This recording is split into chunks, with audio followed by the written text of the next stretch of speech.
She became pregnant despite being a virgin. Nello had built her life on a single truth: she was untouched. Her virginity was not just a personal choice, it was her crown in a world that measured a woman's worth by it. In her community, purity was both shield and currency. She wore it proudly. People respected her discipline, admired her restraint, and some even envied her certainty. To Nello, being a virgin was not only who she was, it was all she was. But then her body betrayed her. It started with the morning sickness of nausea, waves of exhaustion, and the realization that her period had stopped. She told herself it was stress, maybe illness. Yet the unease grew until she stood in a clinic, staring at the test results that said she's pregnant.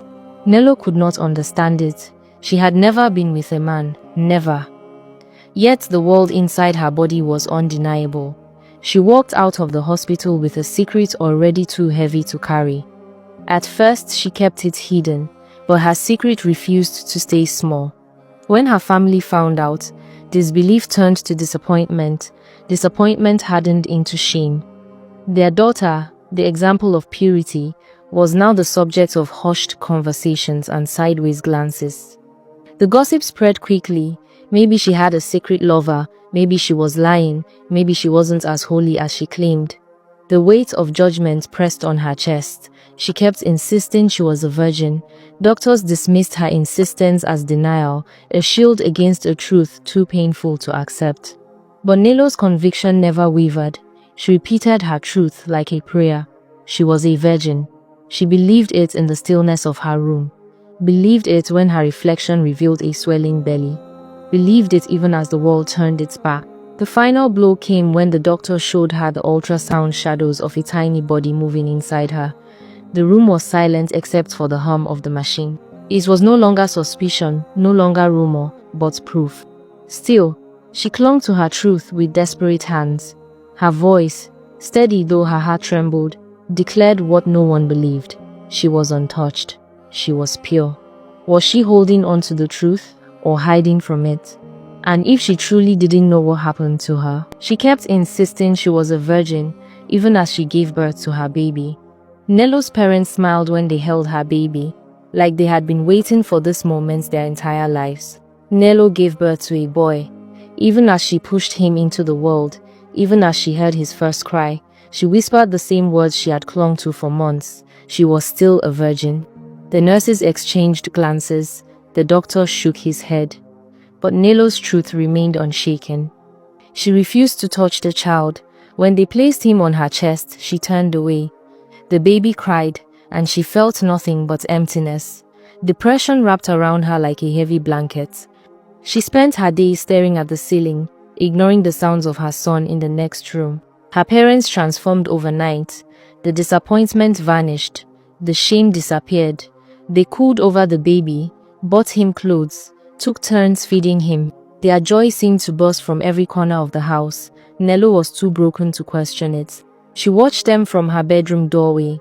Her mother sang lullabies. Her father rocked the baby to sleep. They moved with practiced ease, as if they had been preparing for this role. Their happiness felt foreign in a house that had been filled with whispers and judgment just weeks before. One day, young man appeared. Nello heard raised voices from the living room, then footsteps walking towards her room. He stood in her doorway, demanding to see his child. Nello stared at him with genuine confusion. She had never seen this face before. She told him he was mistaken, that she didn't know him. That afternoon, the truth spilled out like water through a broken dam. Nello was their only child. In their culture, sons carried the family name forward. They had begged her to stay home, to have children who would belong to their household. When she refused, they made their own plan. They drugged her food one evening, months ago, brought the young man to her room while she lay unconscious.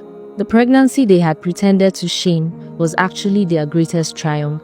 The anger they had shown the community was performance. Behind closed doors, they had been counting days, preparing for their heir. Nello looked at her sleeping son. His innocent face held no trace of the betrayal that created him. Her body, her truth, her choice had all been stolen by the people she trusted most. The child was pure, but his beginning was poison. Now she faced an impossible decision.